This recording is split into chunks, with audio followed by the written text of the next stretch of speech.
Assalamualaikum warahmatullahi wabarakatuh. Alhamdulillah hari ini kita bikin video lagi seperti yang teman-teman sudah lihat di judul ya. Jadi hari ini kita akan kasih tips bagaimana memilih atau membeli mesin press second.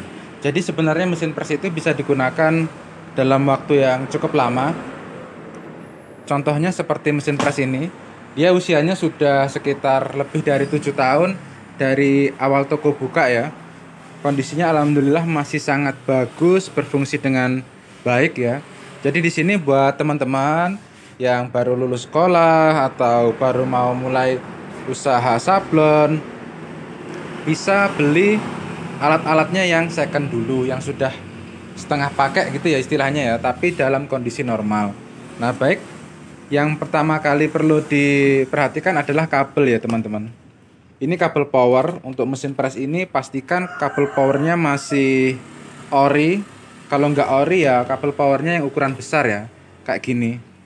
Karena ini wattnya juga besar, sekitar 700 watt, jadi ya harus pakai kabel ori yang besar. Kalau nggak kabel ori ya pokoknya kabel power yang ukurannya besar.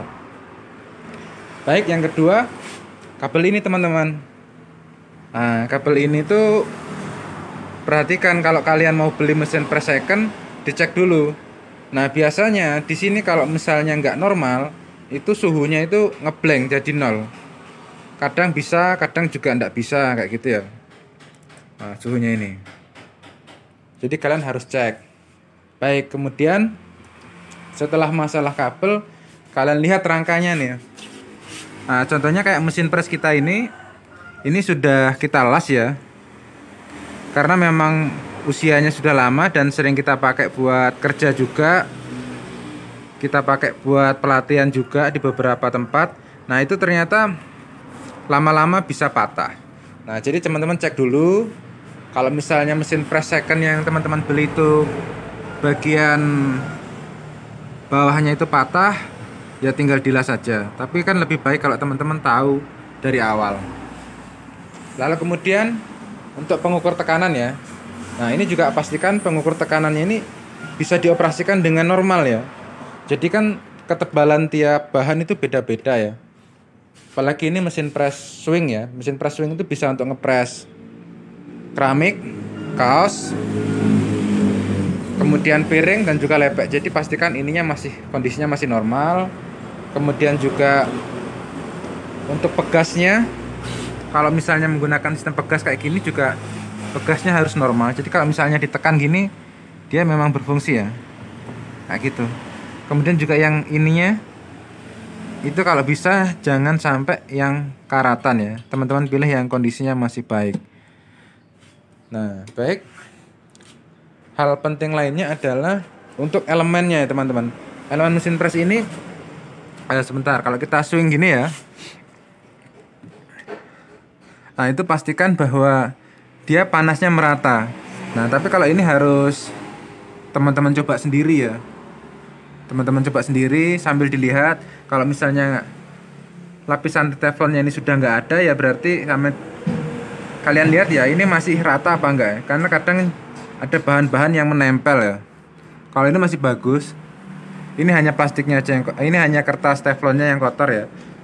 Karena ini terlapis terus. Kalau yang modelnya itu ndak ada kain teflonnya, biasanya ini kalau yang makainya sembarangan itu ada bekas rubber yang nempel. Baik, berikutnya adalah ini karet anti panas. Nah, dicek kayak gini karet anti panasnya ya. Posisinya masih bagus, rata. Jadi kalau dipakai kondisinya masih bagus ya. Karena karet ini harganya juga mahal. Jadi kalau beli harus dicek dulu. Ini kita kasih tambahan kayu biar mudah aja kalau mindah ya. Sebenarnya ini dulu awalnya dilem. Nah, kalau kalian beli yang mesin press model kayak gini, yang second itu juga harus kalian cek untuk kondisi swingnya ya. Harus kalian cek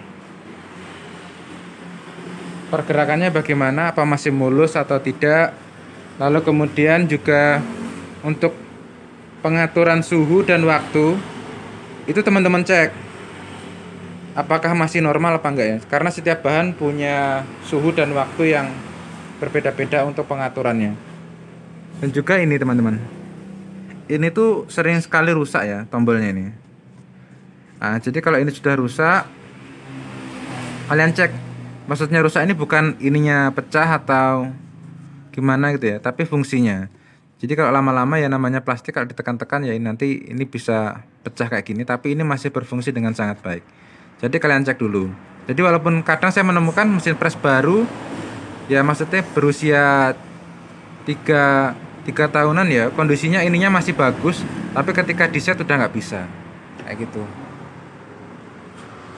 Lalu kemudian pastikan juga bahwa mesin press ini bisa digunakan dalam waktu yang lama, karena kadang mesin press itu ketika digunakan ngepres secara terus menerus, suhunya akan turun semakin lama semakin jauh ya.